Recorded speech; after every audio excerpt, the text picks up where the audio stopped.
Hello and welcome to episode 25 of Late Night Linux, recorded on the 27th of November 2017. I'm Joe, and with me are Phelim. Hello. And Ike. Morning.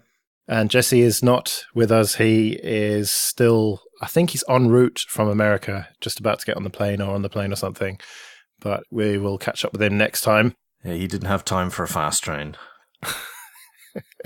Can you get a train from America? Who knows?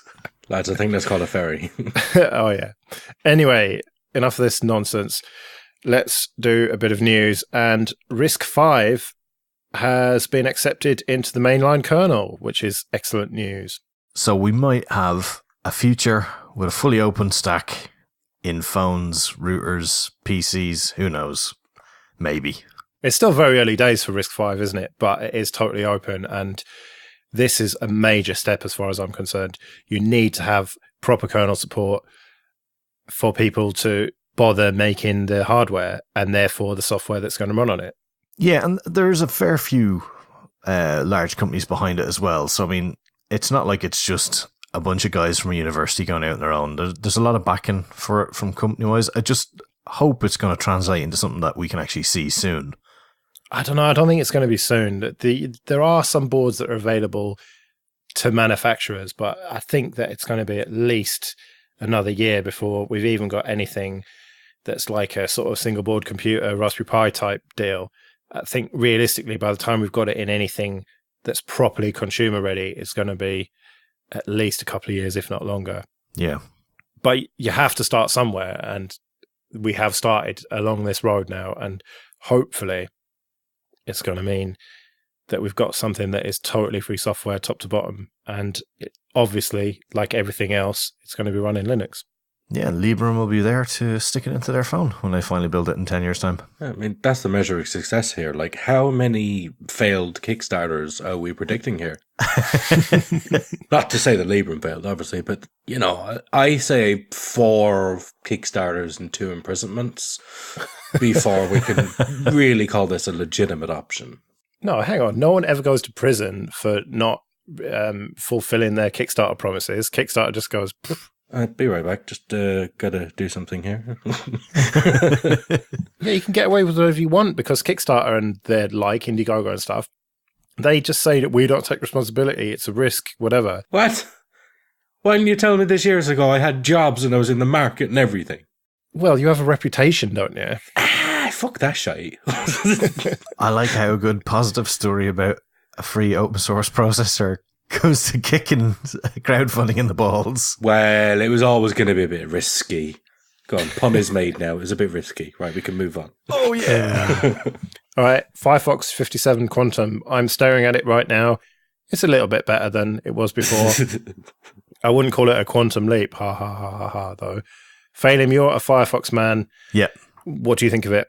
Okay, it's not like curing cancer or anything like that. It's really improved performance on an awful lot of the sites I use. But, yeah, obviously Google stuff's still broken, but you know what? I don't care. So it ticks all my boxes, I'll tell you that much. The only annoying thing it did was I used Foxy Proxy, which is a multi-proxy kind of pattern matching plugin, and it sort of scrubbed all my settings, which is really annoying because I have about 15 proxies. Now, these are not try and get content. I'm not supposed to get content around the world. I use them for clients, like using SOCs proxies using SSH as a cheap and easy VPN. So yeah, it still works though. So happy days. That one of the main plugins I use is all fine. So yeah, selfishly, I'm very happy. All I can picture is that meme of good luck finding me. I'm behind 7 proxies.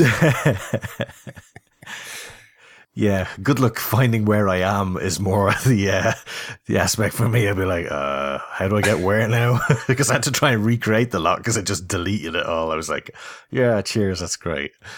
And there wasn't any way to restore it from a backup or whatever? I don't know. Yeah, probably. But I just went, no, look, this is a forced spring clean, and let's do it. Yeah. So, Ike, you are a Chrome man day to day, but you support Firefox in your distro. Yeah. Presumably you've tested it. Yeah. And? Yeah. Not going to switch then. I mean, we've updated it. Kind of had to, because every single Firefox update comes along. So, hey, it's a great new update. 2 days later, psst, there were a shitload of CVEs. Don't download it. So you've kind of got to update it unless you stick on the ESR, and nobody's going to allow you to stay on the ESR. So, we got new features. Yeah, but none of the other shit you use works anymore. What? It's all switched to web extension because Google Chrome actually won that fight. What? That's kind of sorry of it. Yes, it is better. Yes, it looks nicer. I personally had to turn off Servo, which is the one redeeming feature of Firefox 57, is it now has Servo, which is powered by Rust, and it's so much faster and so much stabler. I can say that it crashes faster. That's weird. I haven't had one single crash. That's an optimization, it crashes faster. So I've turned off Servo, and it's still faster than it was, even with Servo turned off. So that's kind of cool. It seems nice, but I'm kind of... It's always like you're waiting for the next Firefox, and that's the thing that annoys me. You get this new one, it's like, oh, this stuff is in there. It's finally got working electrolysis, because for ages, it didn't get rolled out to everyone. Then it finally got that. Then we're waiting on this next thing, which is Servo, and removing all of the XUL stuff to have web extension. And now we've got that. It's like, yeah, we're still waiting for the next thing, which is going to be client-side decoration support. And there's a load of other little things. And I always felt like I'm waiting for Firefox to get good enough. And it's been that way for a long time, whereas I can just open up Chrome and shit works. All right, to be fair, it's like writing your diary straight to Google. But yeah, and it's negative in the freedom dimension. That's getting far too easy to do. Yeah, but I mean, it's definitely improved. Yeah. Is it going to win me over yet? No. It's because I'm always waiting for the next thing. I don't know, if they was just to make a big push and it came out with all the promises instead of it feels like every couple of months that the things you were waiting for have actually got there. And I don't know, it still doesn't do it for me. It's still not fast enough, even with the official Mozilla builds. It's all right. The UI is still a bit ganky. I don't know what the hell is going on with the supposed Omnibar, where it just doesn't feel like it's laid out properly or using up the room properly. You got this big text bar sitting in the middle of the UI, and I don't know. It's better, but it's still not good enough. That's my opinion of it. I want something that's got a minimal UI on there that does the shit I need it to do, and isn't something like Epiphany or what's that other one? No, I find the new customizations are great now, because I think you can tweak an awful lot more in the toolbar. Do you know, I didn't even notice that the tab bars went to the top. How stupid is that? People were going on about that for a few days until I went, what are they all on about? And I looked at an old screenshot that I had on my desktop and I was like, oh shit, yeah, so it does. Mr. Observant. Yeah, apparently. But Ike, can I just go back to this idea of they're always promising features and then you have to wait for them and then they eventually come? Well, that's because it's an open development model, and Chrome is proprietary bullshit, and they just drop features when they're ready, whereas Mozilla will work on them in the open, and that's why we know to look forward to them. Yeah, but Chrome also has a blog. And Chromium is also open source, so you know what's happening in Chromium. We knew that CSD was coming to it for a long time. That part of it isn't really that different if you look at the core parts of it. But I mean, if Firefox will get there, my concern is for the things they need to be viable for everyone. And they've had to make concessions on that, obviously, like having EME support and all the bits that they didn't really want. I think the things that people are still holding out for, which might even be minor stupid shit, like because the H-title extension no longer works with Firefox 57, which is something that a lot of people used. We don't have the full CSD support yet in 57. It's only in nightly. And it's all those little things that people want and need to have a better browser. They just aren't near it, and they've taken so long. Like, they've taken the last couple of years to start getting back up to speed. And by the looks of it, all right, there might only be a couple of releases out, but in the meantime, I've still got Chrome, which all this time has done exactly what I needed to and has worked. And I'm waiting the last couple of years for Firefox to even catch up to be anywhere near as good. And it's nowhere near as fast as Chrome.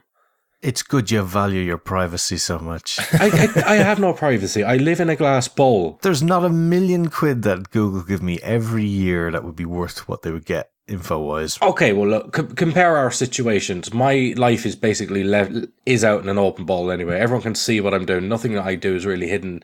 You know, like, everyone can see my information. I work in the public.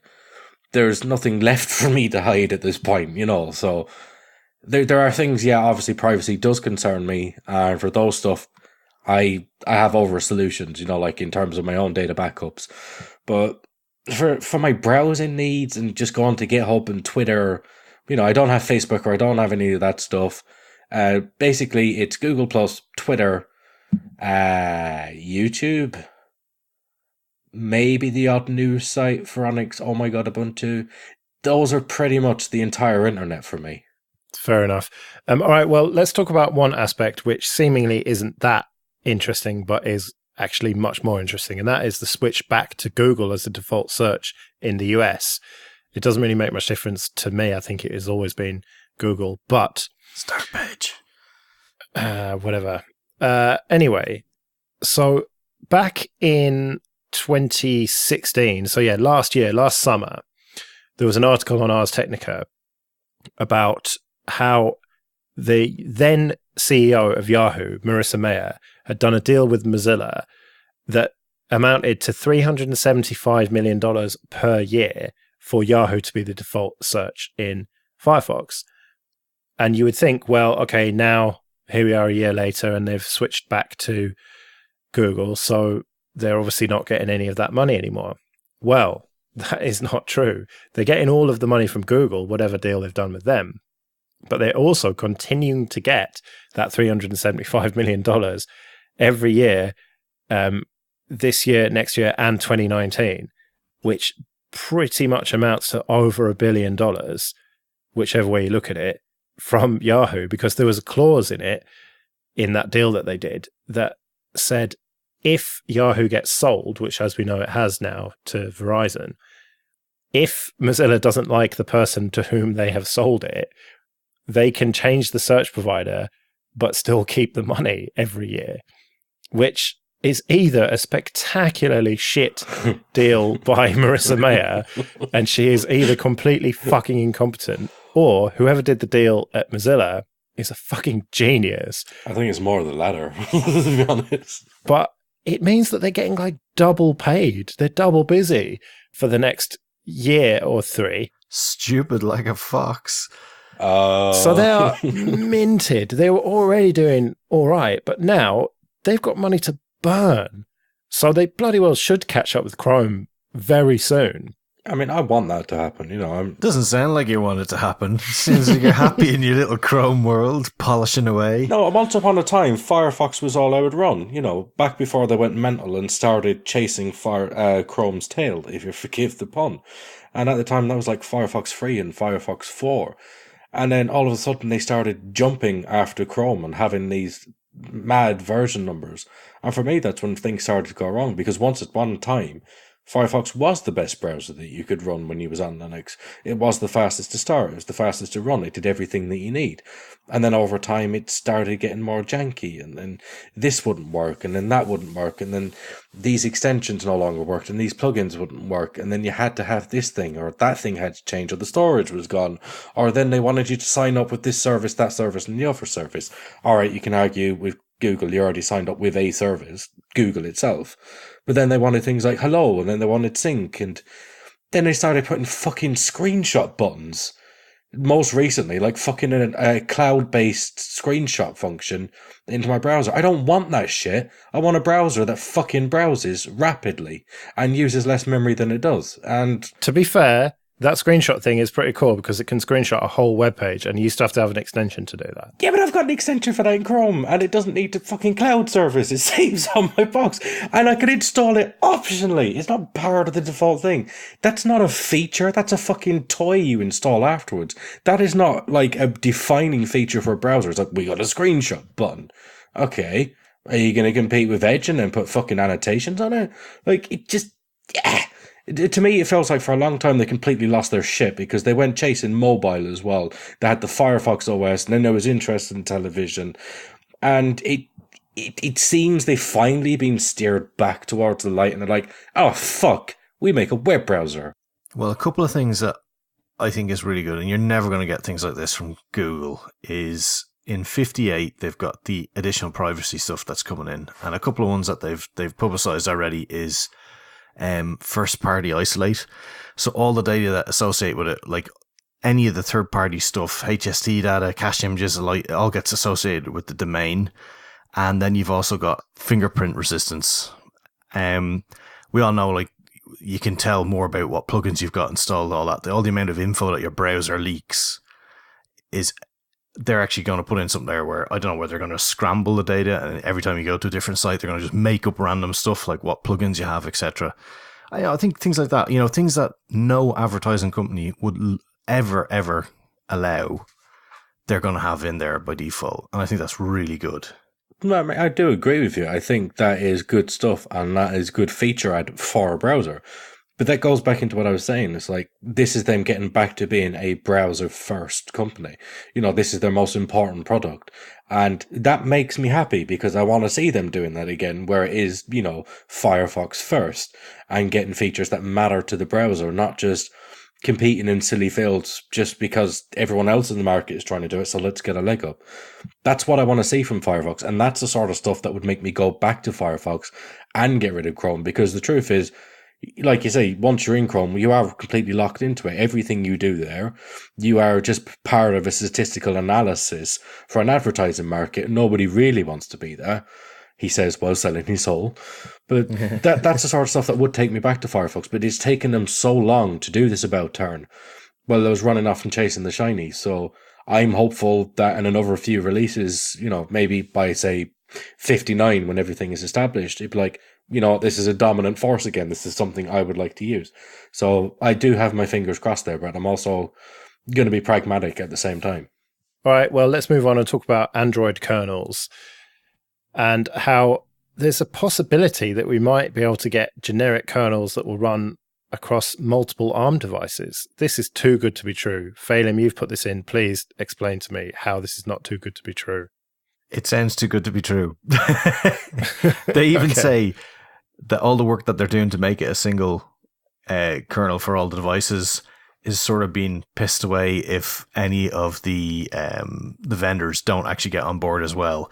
But the beauty of this is the fact that Google is now stipulating that from going forward, they're going to have to use LTS kernels. So I think 4.14 is going to be the sort of benchmark for what's going to be there for probably the next few releases anyway. Yeah, 6 years, Greg says, as long as people actually update it. Minor correction there. 4.14 will not be a 6-year support. Right. There was a recent bit about this on Google Plus recently. It will be an LTS kernel, but it's not going to be a 6 years like the older ones were. Any reason? Not sure, but it was just assumed by everyone that it'd be at 6 years like the older 4.4, but apparently that's it. It's not going to be. So it's not something I know the exact whys on, but I just know for a fact that it will not be 6 years, this one. Maybe there's more new stuff coming that they don't want to be too stuck on for too long or something. I don't know. Oh, my understanding was that the previous ones had been 2 years and this was going to be 6 years as long as the phone vendors actually push the updates out. I mean, in general, 4.14 is not going to be 6-year LTS. Right, I'm going to have to read more into that after this recording, because I think you're wrong, but you know more about this shit than I do, so I'm probably wrong. Round one, fight! One of the main blockers on this, though, is the GPU Mali driver. Now, according to them, everybody in ARM is in favour, bar one person. I don't know who this one person is, but hopefully they slip on ice during the winter and break a hip and don't come back. And then we're all sorted. Very nice. Isn't it, though? Isn't it? No. But, all right, so looking at this, it seems like one step towards the dream of having, like we have with x86, you can just have one generic image. You can take Ubuntu, Solus, Fedora, whatever, boot it on multiple machines, and it works perfectly. That still seems very distant, though, with ARM devices. Yeah, it doesn't help that everything's so customized. I mean, but there's no incentive to kind of work together either, because all you have is your short cycle of your new latest piece of kit. You don't want it to hang around and be useful that people can update it. You want it to be as obsolete as quickly as possible, so you buy the next one. I think renting of phones is the way to go. Not renting as in your terrible, terrible contract that you pay, but some form of upkeep, because I can't see phones being so woefully out of date after a couple of years. I don't see how renting would. Well, it's not renting, it's more subscription, so you get the updates. So the company doesn't need to make a new device necessarily every fucking 6 months to a year. Oh, right. So you're saying that you just pay a little bit every month, and then there's less incentive for them, the manufacturers, to pump out new devices and make the old ones obsolete. Yeah, I mean, there's only so much development that's going into them. I mean, yes, maybe somebody will tell me that I'm talking out my arse and the iPhone X is the most amazing thing. 10. Well, I don't believe them. No, I'm going to say X, like OS X. It's OS X. It's OS 10, or it was OS 10, and it's the iPhone 10. Pay on to Caesar what is Caesar's. We're not in Rome, so I'm not using Roman numerals. I just like to be correct. Speaking of correct, I can't find the reference I saw. I did see it on Twitter or Google+, but for now we're just going to assume I'm wrong and someone can comment later on saying what the actual time is. I did definitely see something about it. You're going to make me look like some sort of twat if you're right, because I've been saying this on Linux Action News and stuff for the past couple of weeks. Yeah, I mean, there's a lot of confusion about it. Like, this is back in like September and October. It was announced that there would be a 6-year window for him. But I saw something only the other day saying that 4.14 wouldn't, and it was future LTS. So now I'm confused. So if someone comments and says what the actual story is, because I'd like to know, as a fucking distro dev. Before the show, you did say you were back on the energy drinks. So how long just could be completely sparked. But yeah, I kind of want to know now. Well, I'll try and dig out some links for stuff that I'd read that said it would be 6 years. Yeah. But anyway, let's move on, but stick on kernel stuff. And, oh no, Linus Torvalds, he said a swear. He said a swear on the mailing list. Let's write a lot of articles about it. But there is actually a deeper story. So he basically told Case Cook that he was an idiot for trying to push his hardening shit into the kernel when it was not properly tested and stuff. And it's him doing his job, isn't it, Linus? So, Ike, have you been following this? A little bit, like you see this stuff come up on Reddit and Slashdot. And you sort of lose interest because it's always, Linus said the thing. It's like, yeah, so not really that interested anymore. But it's his usual thing, isn't it? Like, his complaint here is security guys come along and it's like, this is how the architecture should be. It should, suffer no fools, except for he's basically saying that they only care about the security of that part. And then it'll actually turn out later down the line that something was half-baked, like the config user pointer stuff that went in a while back, which was supposed to really harden the kernel, and then it started breaking user space because the security aspect didn't care about the user side of it. And it's back to the old argument, isn't it? We're the kernel, we don't break user space, silently ignoring the thousands of cases in which it has fucking broke user space. But it is kind of the same old, but... Well, once he clarified it in another follow-up post that was a little bit calmer, it seemed to make perfect sense to me. I don't really know anything about kernel development. I'm not a developer.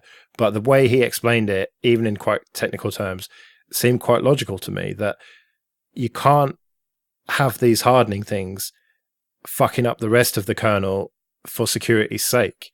Because surely if you've got hardening features that are finding problems with the rest of the kernel, then the way to deal with it isn't push them in and make everything just crash.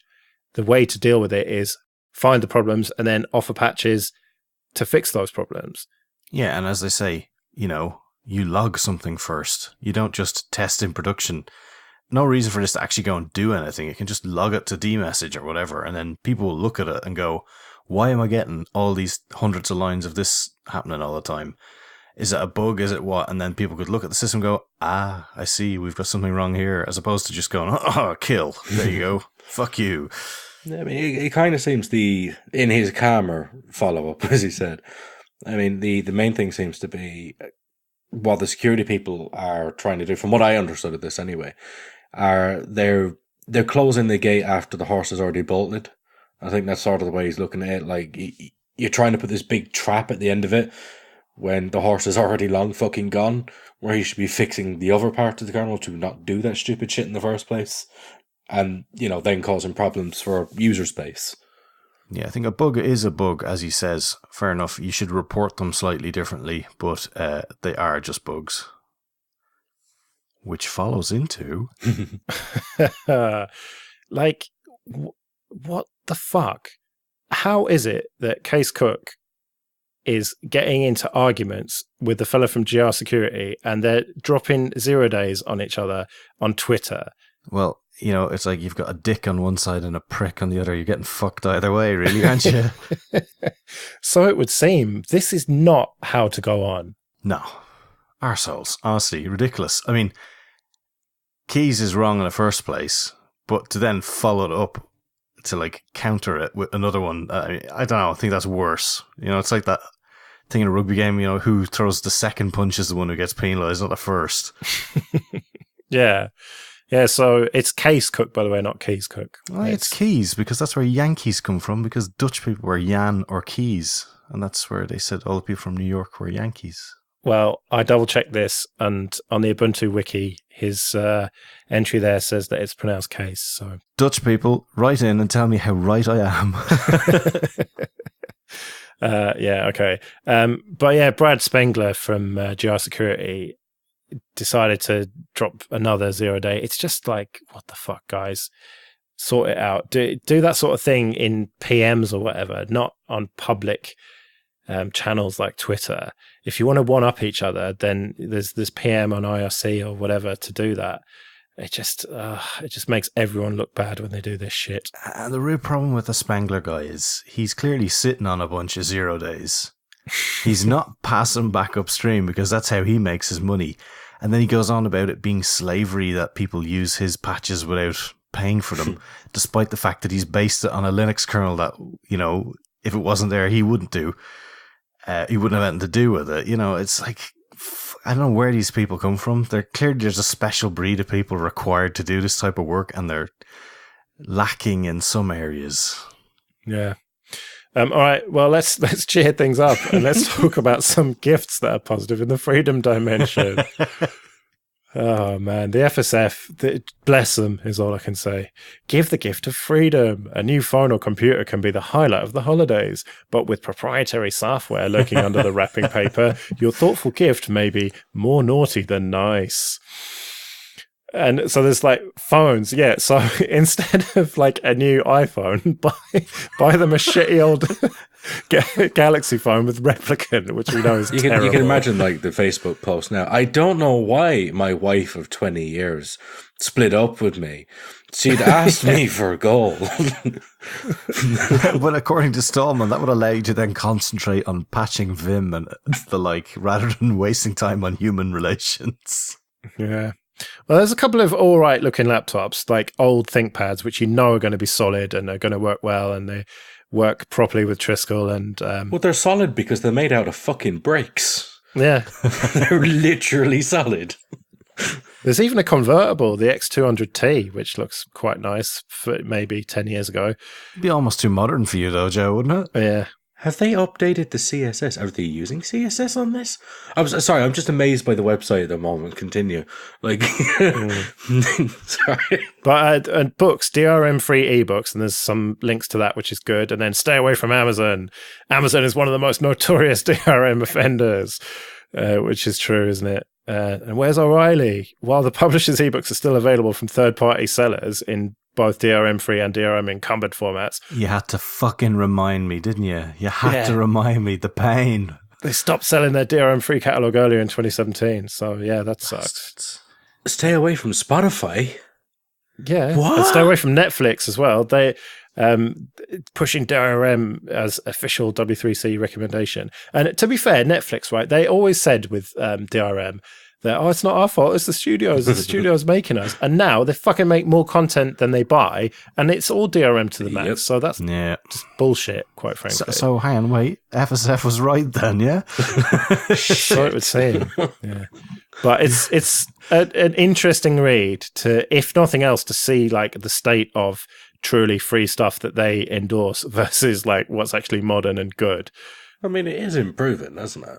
Yeah, and I think you have to be somewhat fair to them. At least they're doing, they're not standing outside telling you, spitting at you if you bought a iTunes voucher or something like that. They're actually doing a positive sort of reinforcement and saying, here, look, if you did buy these things, they are free. I mean, yes, maybe not everybody would want what they got, but yeah, at least it's practical. At least it's positive, practical advice, isn't it? I think credit where credit's due. Yeah, they're doing a good thing this time around.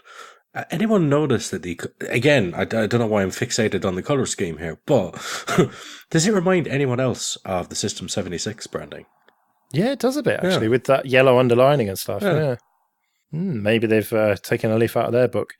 All right, well, another positive one to end the news on, and that is there's a new Raspberry Pi Foundation magazine called Hackspace, which is free as in beer and also Creative Commons if you want the PDF, or you can pay for paper versions and you can buy it in the app and stuff. So you can pay if you want, or you can get it for free. And Andrew Gregory and Ben Everard of Linux Voice fame are working on it, which is good to see that they're gainfully employed. But it does go to show quite how much money the Raspberry Pi Foundation have got slushing around that they can afford a second magazine to burn some money. What, people pay for these things? Fuck it. Yeah. Well, at least they realise that people would just pirate it if they wanted to, and so they just make it free. But I cannot see that this makes any money for them. It must be subsidised. But they don't need to, do they? I mean, if you can churn out that many Pi boards, there's got to be enough slack in there to make a PDF, employ a few people and produce what essentially produces more people buying more gear. I'm waiting for the day that you actually get build your own kits on the magazines. Like they'll have like 12 weeklies, and you get all the different bits and build your own Raspberry Pi from it. Like solder it all together. With the more added danger, though, at least when I built a terrible Airfix model, no one was going to die from electrocution at the end of it. Yeah. Oh, battery, not mains. Shit. Yeah, but to be fair, this is essentially an advert for the Raspberry Pi, isn't it? It's like, look at all these cool things you can do if you buy a Raspberry Pi. So I suppose you could consider it to be just promotional marketing material for them. And community as well, to an extent. Yeah. And I had a flick through it, and it looks pretty cool. It's not really my area. I'm not really into the old physical making and physical computing and stuff. But that's why I do software. Too fucking lazy. Yeah. There's a load of people who are into it. So do check it out anyway. It looks pretty cool. Okay, so this episode of Late Night Linux is sponsored by Entroware. And Entroware are a dedicated Linux computer seller based here in the UK. Go to entroware.com to check them out. They sell computers with Ubuntu and Ubuntu Mate 1604 and 1710 pre-installed. And they're a cool company who cares about Linux. This is an aside project for them. This is all they do and all they care about. And okay, they officially support Ubuntu and Ubuntu Mate, but I have thrown all sorts of different distros at my Entroware laptop, and all of them worked absolutely perfectly. If it works with Ubuntu, the chances are it's going to work with Fedora or Arch or whatever. And they've got all sorts of laptops, from affordable stuff that's ideal for just web browsing and email and stuff, all the way up to huge powerhouses with the latest NVIDIA graphics that you can do 3D art and video editing and graphic design and machine learning, that sort of thing. And they've got some desktops as well, and a server, and most things are configurable in terms of CPU and RAM and storage. So do check it out on the website. And they ship to the United Kingdom, Republic of Ireland, France, Germany, Italy, and Spain. And if you do buy one of the machines, do mention us at checkout. There's a box you can put in Late Night Linux, and they'll know we sent you. So go to entroware.com for all your Linux computing needs. So on to a bit of admin then. And first of all, thank you to everyone for supporting us on PayPal and Patreon. Very much appreciated. And today at work, I was just thinking, if everyone who listened supported us, then I wouldn't have to go to work anymore, and that would be pretty cool. But obviously not everyone is in a financial position to support us, and we totally understand that. But if you are, then pony up, motherfuckers. We want some money. Just imagine a black and white film now. Poor Joe sitting there working away all day. Sitting there? I wish. Each month, poor podcasters are forced to feed from if you give just €6 a month to a podcaster. Yeah, pretty much. And if you want to get involved with that, go to latenightlinux.com/support and you'll find the various ways with the PayPal and Patreon and stuff. And even Bitcoin, which will probably be worth £1 million in 5 months. And if you want to get in contact, latenightlinux.com/contact for various ways to get in touch with the email and stuff. Quick update on the Nexus 9 situation. I mentioned it last time. The reason that it's slow is because it's encrypted by default. That has become quite clear to me from what people have said. But I tried various ways to do that, and I just could not make it work. I'm generally pretty good when it comes to flashing ROMs, and I know about recoveries and I know about ADB commands, but try as I might, I could not do it. So if anyone has got a comprehensive guide of how to do it with the latest lineage on the Nexus 9, I'd be very appreciative of a link. And latenightlinux.com/contact, or just tweet me at Joe Ressington or whatever, or Telegram group. So yeah, hopefully I can get that sorted, because at the moment it's just sitting there useless. So I can't even read the news on it and stuff, which sucks. And I didn't do a backup, which I should have done. I feel like such a twat. I thought, fuck it, it'll be all right. And I could have just done a twerp backup really easily. Anyway, so let's move on. Quite a while ago now, Jeffrey Bouter, listener, asked us where we stand on FOSS licensing, specifically copyleft versus permissive. I honestly don't know where I stand on this. I know, Phelim, you are hardcore copyleft, and Ike, you are, well, your distro is copyleft, but you're kind of leaning more towards permissive. The distro's not really copy. The distro itself doesn't have an overriding license. It's the culmination of all the licenses contained within it. Budgie Desktop license? Dual license, GPL 2.0 and LGPL 2.1. Right. That's so you can actually build applets and not have the GPL2 forced upon your applet. Right, but you didn't MIT it, for example, or BSD or Apache or whatever. No, I kind of have a few habits. So if I'm building a library or any sort of C library that you're going to link against, is invariably going to be LGPL 2.1. I won't go with LGPL 3.0 because it's typically quite invasive and can override other parts of your project. If it's a simple C binary, invariably it's going to be GPL2 because it's easier to exchange snippets between programs and still have GPL compliance. If it's Golang or Python or something, I will invariably use Apache 2.0. That's when I start going out into permissive territory. If I'm doing examples, they're probably going to be MIT just so people can reuse them and not have licensing conditions forced upon them for whatever they want to do with their work. So yeah, I kind of go, I kind of do whatever makes it easiest for other developers. And to me, that's giving them the most freedom. Whereas the explicitly copyleft licenses, which are all about freedom, magnificently restrict the freedom of myself and other developers for them to do what they want. Yeah, they are not properly free licenses. They have a restriction. They restrict your freedom to make it not free, which is a kind of weird. Yeah, it's a weird one. I mean, I know there's certain areas where like people say like the GPL does a better job at this, that, and the other. But then you could start to get into situations where the source license is affected by the binary mixing and you use GPL 3.0 on one part of it and it overrides the license of everywhere else in the project, and it gets a bit virulent. And I really don't like that. I don't like that one license can invade your project and change the result to something that's no longer compatible and forces itself at the highest version. It just seems very much anti-freedom to me. Like if I create like a bit of code that I want other people to use, I want them to do so with the maximum flexibility while still respecting my intentions. So if I create something that's LGPL 2.1, people can link against it. People can put that bit into their project and have that linking exception. You know, my code is still respected. My freedoms, if you were, you know, they're respected. But so is the intent of the new developer. As long as they're also happy to respect the licenses, they're allowed to do that. As opposed to, say, if someone made a change to, shitty example, right? Budgie Desktop in the window manager, that part is GPL2.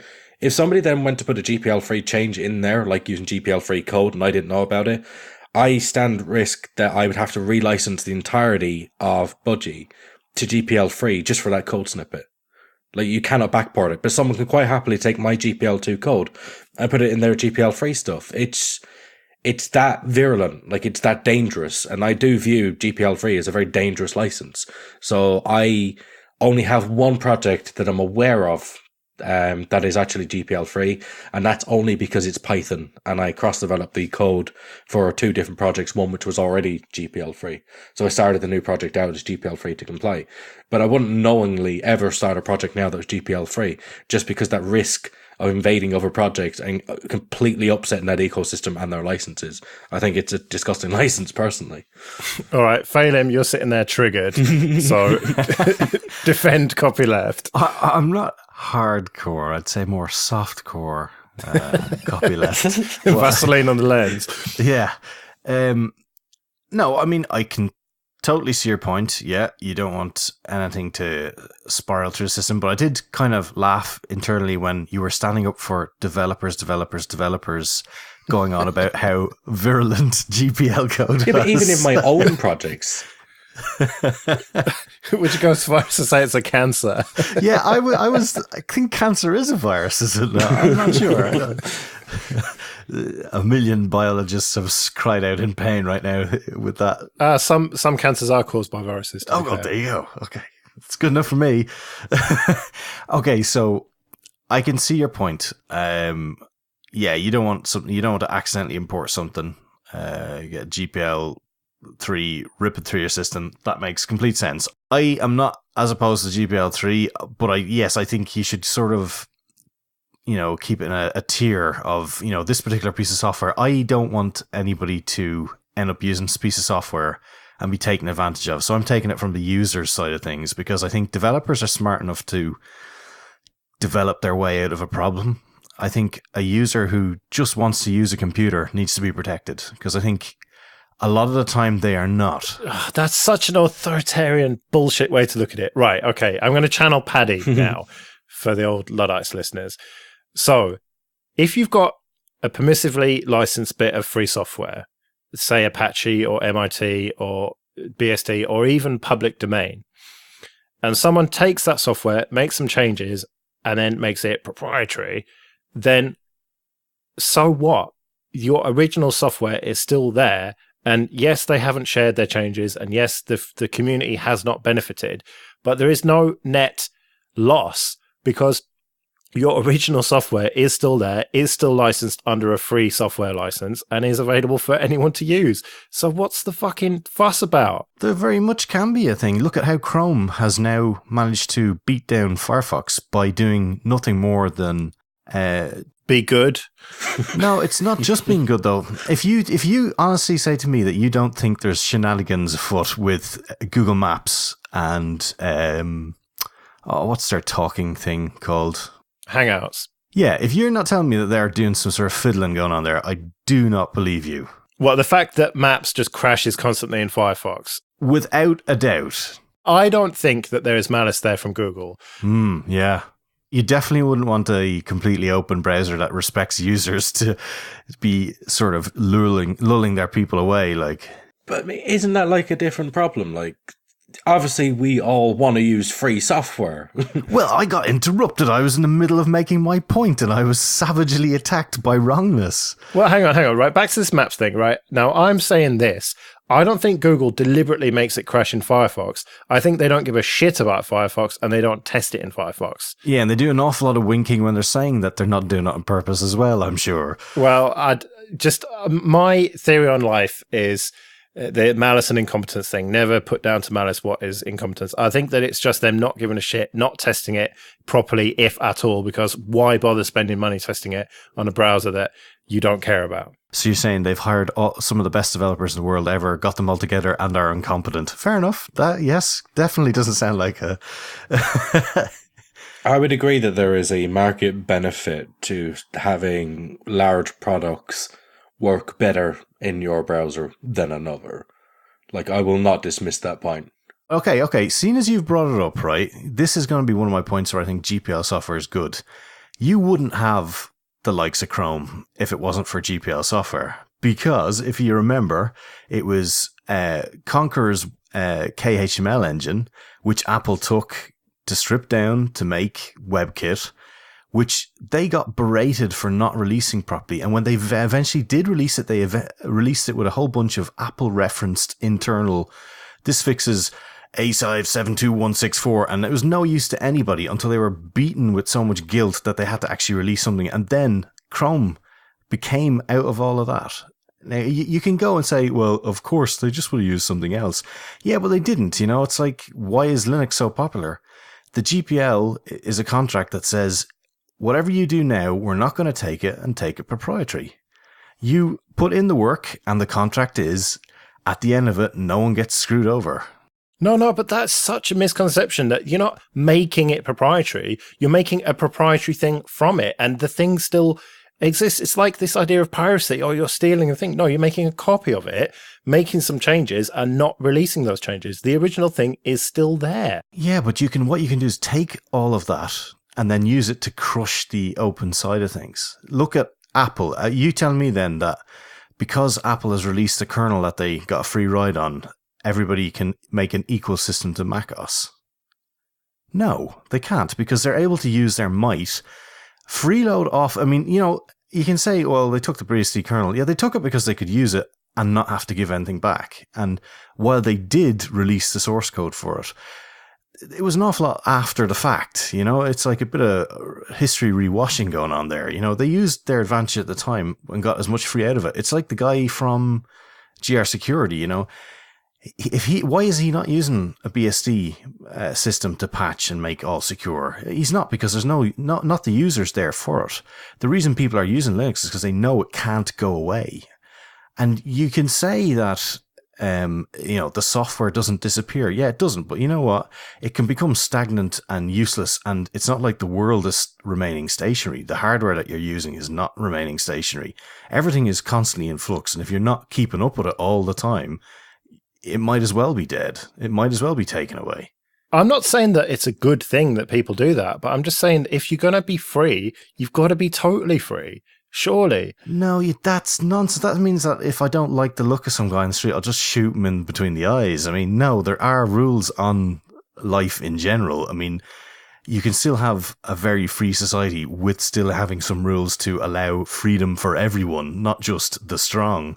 I would argue we're looking at this from two different angles. One of them is proprietary software bad, which, you know, totally get that.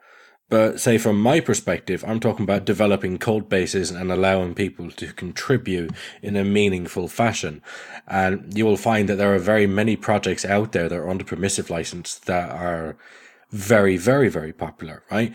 Yes, obviously having under a permissive license, yes, it does make it easier for someone to come along and say, we're going to take this code base, close it up, and stick some branding on top of it, right?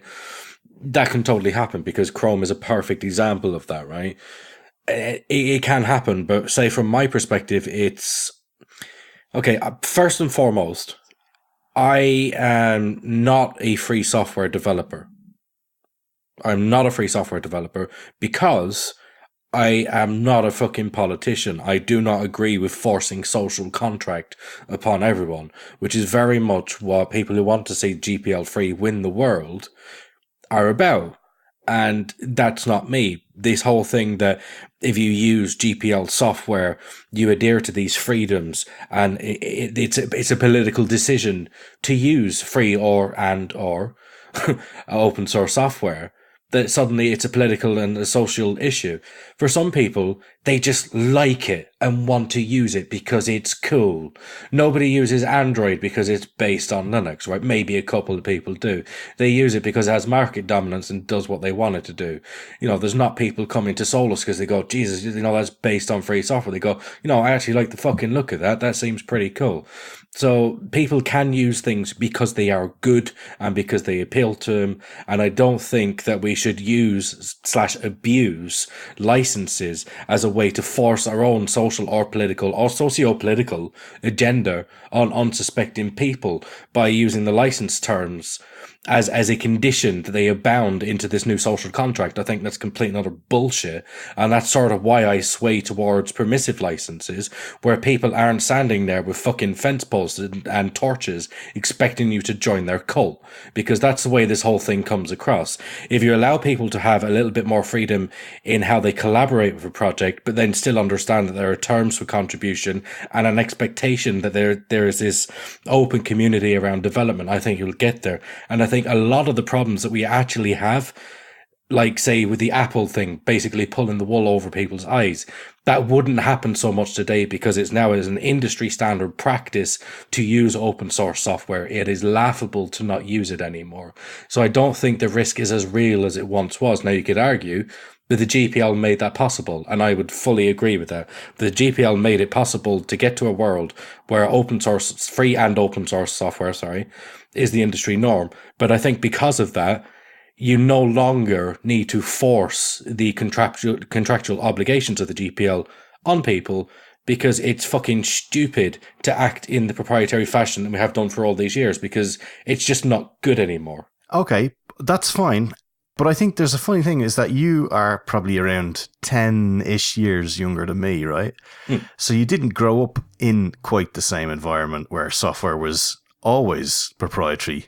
Like, I wasn't from before when it was free and it was all hippies making computer code down in California. It was all proprietary when I got to use it, and only barely while I was in uni was able to actually start using open software. And I think the problem is that there's an awful lot of very big companies who would very much like that it went back to being proprietary again. Oh, yeah. They can talk up as much as they want. Like Microsoft have done good things, but I think people have to stop giving them as much leeway that they are giving them about how great they are for doing whatever latest thing they're doing. Right, because they're expected by the industry to behave like that right now, because that's what everyone else is having to do, isn't it? Yeah, but you only have to wait for a short while. I mean, look, we now have DRM and HTML5. It doesn't take long before that becomes the norm, and then it's going to be DRM in more areas. And, really we should have to have DRM inside the processor, so, it can only run code that's signed by Microsoft and Apple and whatever is allowed. And then you get back to the point where we can't, for love nor money, buy a piece of hardware that we can actually install the software on. And you can say, like, how's the GPL solve that? Well, I think that's the fear that was in Stallman and Moglen when they developed it, is the fact that TVOization, fair enough, in a set-top box, you buy a set-top box to be a set-top box. Yeah. But it doesn't take too much of a stretch where computers are going to be to the point where you literally can't change the battery in a laptop anymore in a lot of cases. You're not going to be able to change any component in there. It's going to be a sealed unit. Look at a Chromebook. I mean, yeah, and at the moment you can, twiddle a screw and you can install your own OS, but I mean, they take the fucking screw out and put glue in it. You're fucked, and then you've got a closed system built on free software. So is your stance basically, if you make it impossible to stray from the licenses, then you would never have a situation where there was effectively large closed code bases? I don't know. I think I have a slight pessimistic view of people, that a lot of people will share if they can share.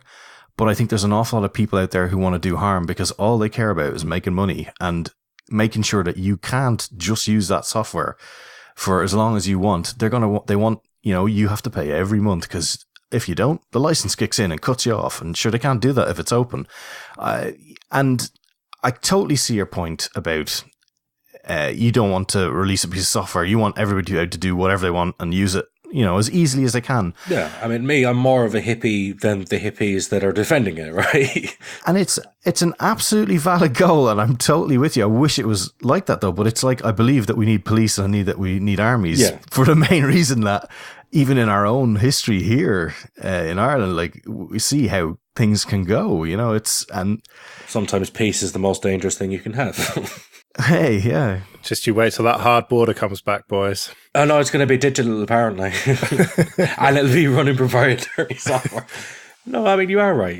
And, I kind of like to look at these things in the ideal world, because to me, I very much understand what freedom is. And I find it offensive the way that freedom is talked about nowadays. You know, like this is exactly what you'll do with your freedom, and to say something that is quite offensive. What is spread around today around the internet as the perception of freedom is actually a very, very American interpretation of what freedom should be. And it's not accurately what freedom entails. And now I know that's a very offensive thing to say. And frankly, I don't really fucking care. What do you mean by that? An American version of freedom? Only 3 days after Thanksgiving and you're already spitting on them. I mean, for God's sake. No. I'm talking about the vocal majority when they talk, you know, like the internet in general, right? It's not quite like world issues. It's more like localized issues, if that makes sense. And like, if you look at any of the arguments going on about net neutrality, and if you look at any of those conversations going along from the people who have been very vocal about it, it's all about how it's the American industry and American politicians and American decisions. You know, it's not the grand picture of freedom, is the point I was trying to make. Anyway, for me, the whole freedom thing, I look at it in the hippie sense. You know, I wish we could all get along, and this is what freedom really is about, telling people like, well, you can do this, but shit, don't do those things. But then I can also see your point where, you know, generally history has shown that people can be dickheads, and sometimes they need to be told not to do these things, because apparently people don't really understand right and wrong that greatly. There has to be these guidelines. So yeah, I can see your point. I just wish I didn't have to. Yeah. I wish it didn't have to exist either. Fine. I'll still use GPL2 though. Well, when we have enough free software at our call, hackers, we'll be able to kick out those dirty licenses and everything will be fine. And so I suppose that will do it for that discussion and indeed this episode. So we'll be back in 2 weeks when Jesse will hopefully be back with us. But until then I've been Joe. I've been Phelan. And I've been very controversial. See you later. Goodbye, very controversial.